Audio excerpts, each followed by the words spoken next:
Hello everyone, welcome back to another video series. In this video series we will be automating the Ruby on Rails deployment using the gem Mina. First we will create a sample application. We will set up the EC2 instances. We will set up two EC2 instances so that we can connect it with the load balancer. We will using the Nginx on the EC2 instances. We will connect the RDS with our EC2 instances, and at the end we will connect the GoDaddy domain to our application. So all the things are happening in this video, so yeah, keep watching and let's start it. Here we will first create a new application. Let's use the latest Ruby version, RVM use 0, and then let's call our application the name Mina deployment. We are using the Bootstrap as a front-end framework, so we will use the CSS as a flag, and then we will be using the Postgres as a database. So let's hit enter.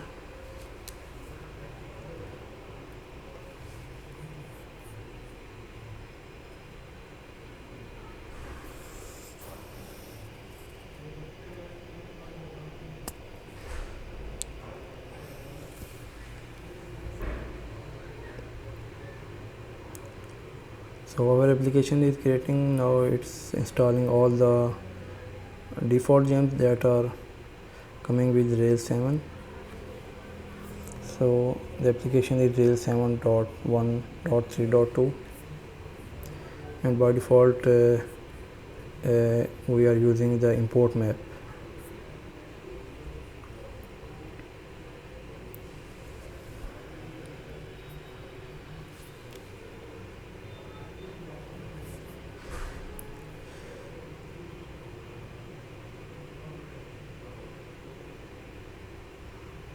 Okay, our dependencies are installing.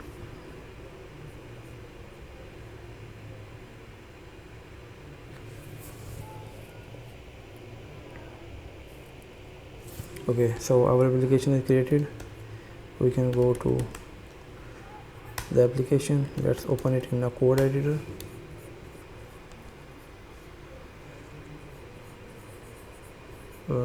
Okay, if we go to gem file, let's see what is happening here. So the Ruby version is 3.3.0, Rails version is 7.1.3, Postgres is added.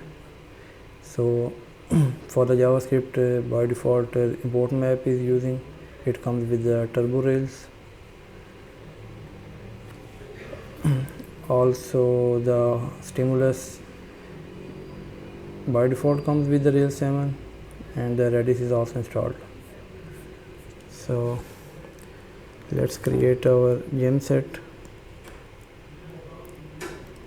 Because I am using multiple projects, so let's separate each gems for the separate project. So we can create a separate gem set by using RVM gem set create, and then we will give the name. Okay, so gem set is created. We can use that gem set.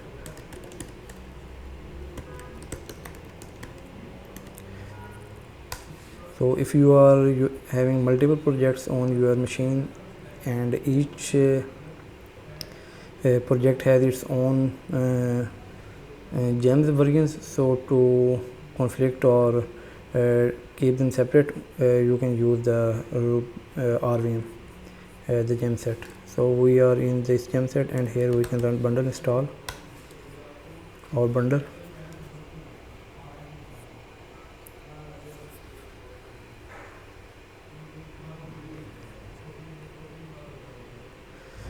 So all the gems will be in a separate space, you can say.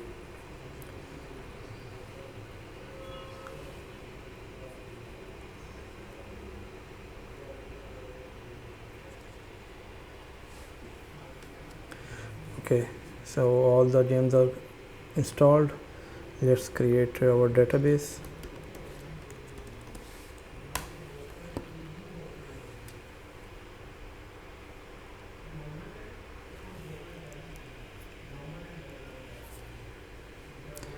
Okay, database is created. Let's run the db migrate. So it's a new project, we don't have any migration, but yeah, for the convention. Okay, let's run our application.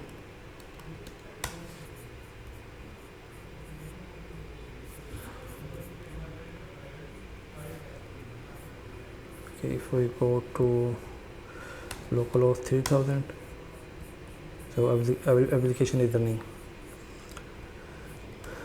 Okay, so let's open a new tab. In the new tab we have to again use the gem, change the gem set. Instead we can open it the below side. Okay, now let's create our model and controller. We can just scaffold.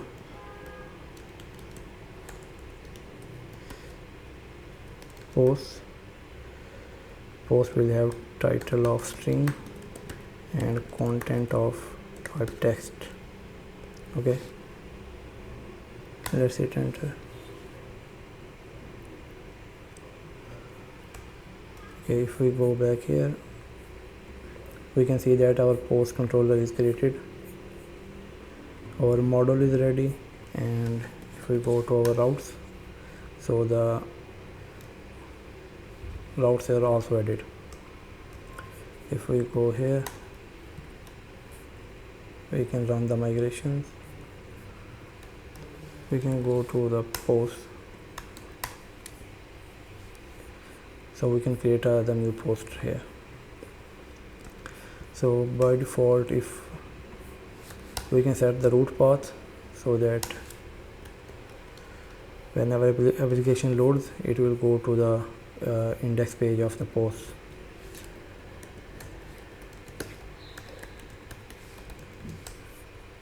Okay, let's refresh. So you can see it automatically redirects. Okay,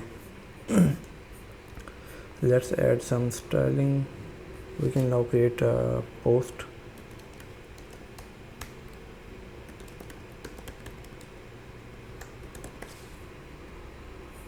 Okay, we can go back to the post. Our post is listed. Let's add some styling. If we go to index,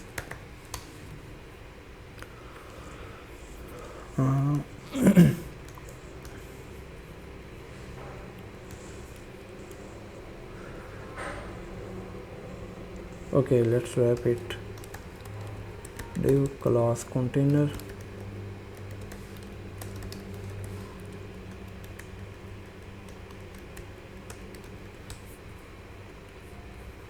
Okay, let's move it also in a container and the links as well.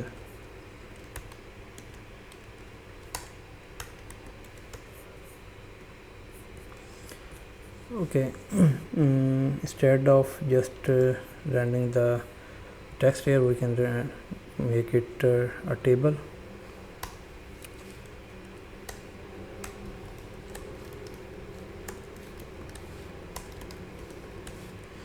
And give the bootstrap classes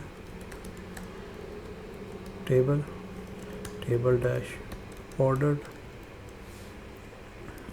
and in the table we will have table head.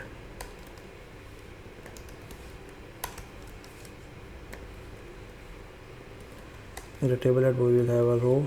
In the first row we will set up all the headings, and the headings will be like title and content.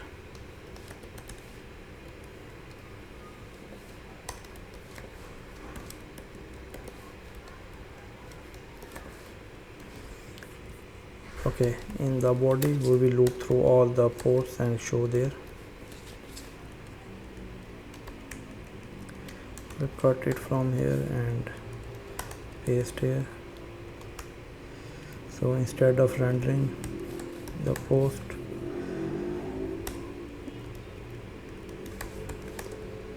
we have to create a row, a separate row for each post, and in the row we can display the data.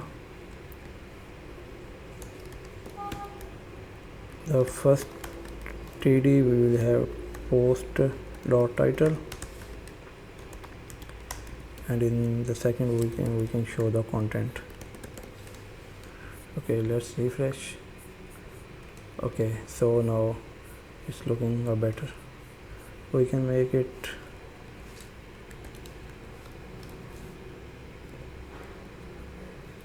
table dash dark. Okay, let's also add a class to this button.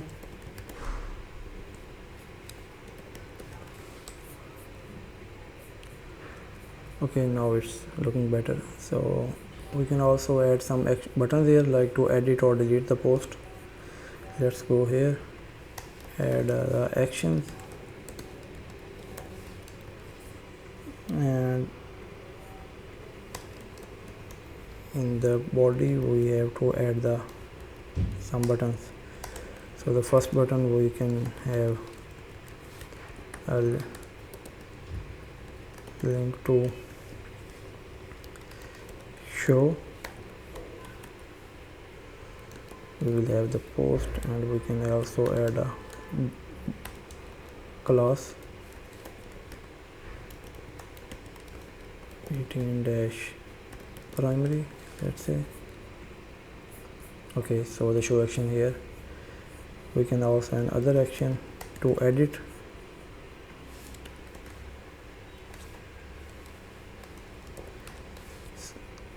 And here we have to pass the post, so we have to change the link here and the text.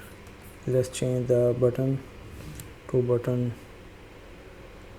let's say warning. Okay, now the two buttons are showing, and let's create a new button to delete the post.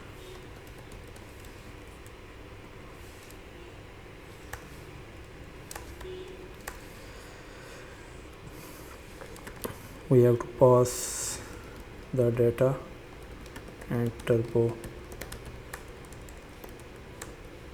method to delete, and then data.confirm. Are you sure want to delete?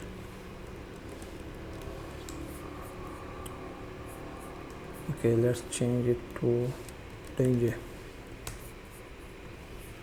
Okay, now so our first page is ready. We can click the show, it will take us to this page. We will also add some styling to this page.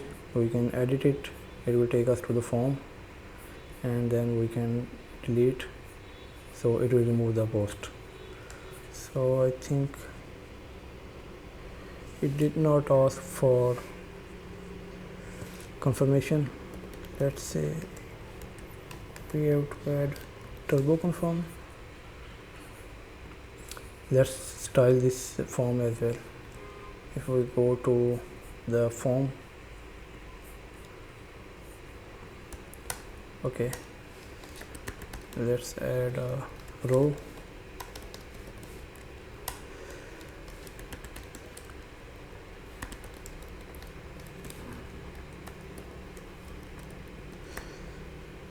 Add some spacing here before the row, before the form. Cut it and paste it here. Okay, so now our form is now centered.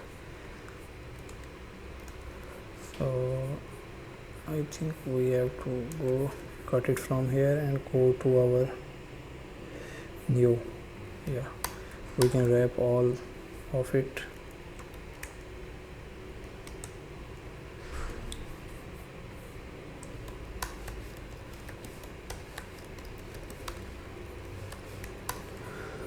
Okay, remove these ones, and let's see. Okay, now add some bootstrap classes. Let's add a class of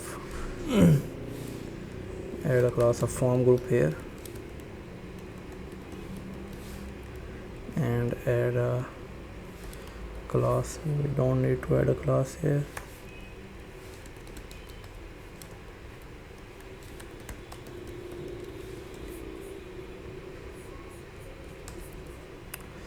form control.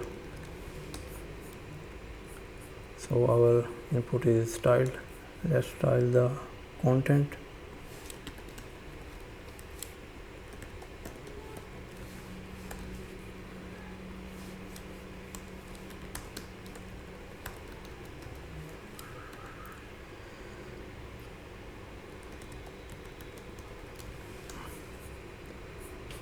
Okay, now the content is also styled. Let's style the button, add some margin.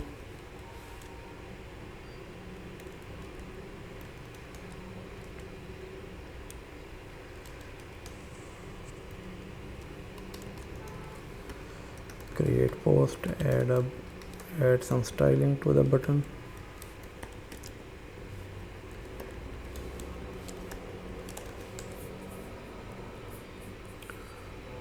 Okay, so the form is styled. Let's try to add a new post.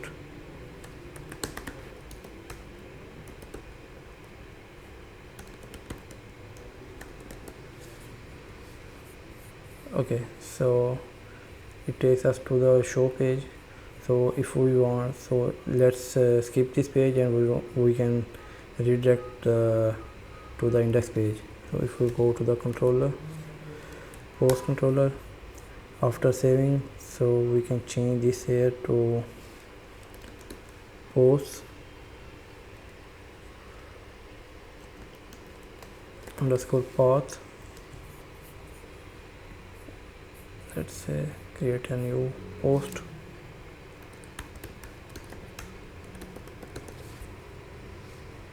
Okay, now after saving, it will take us to the index page. So now our posts are listing here.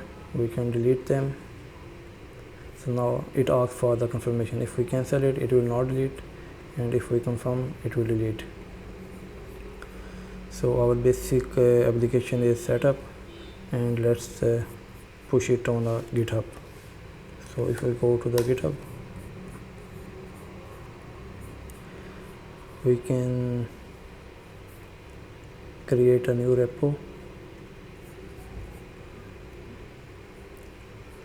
Let's name it Mina deployment.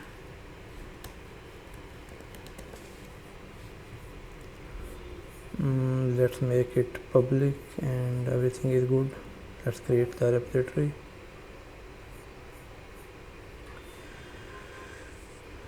Okay, so now let's copy some of the commands and run it in our terminal. We can write git init, and if we run here git status,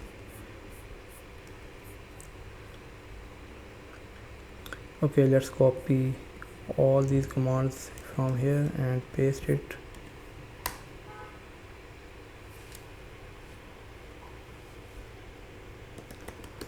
Okay, git status, we have to add all the files, git add dot, and then check git status. All the files are added. They are now showing in green. Previously they were showing in red, means that they are not added in the commit. Okay, so we have to write a commit here. We can name first commit,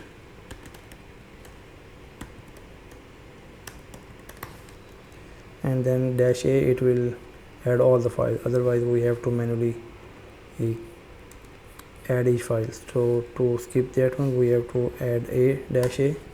It will add all files, and then we can push origin to main.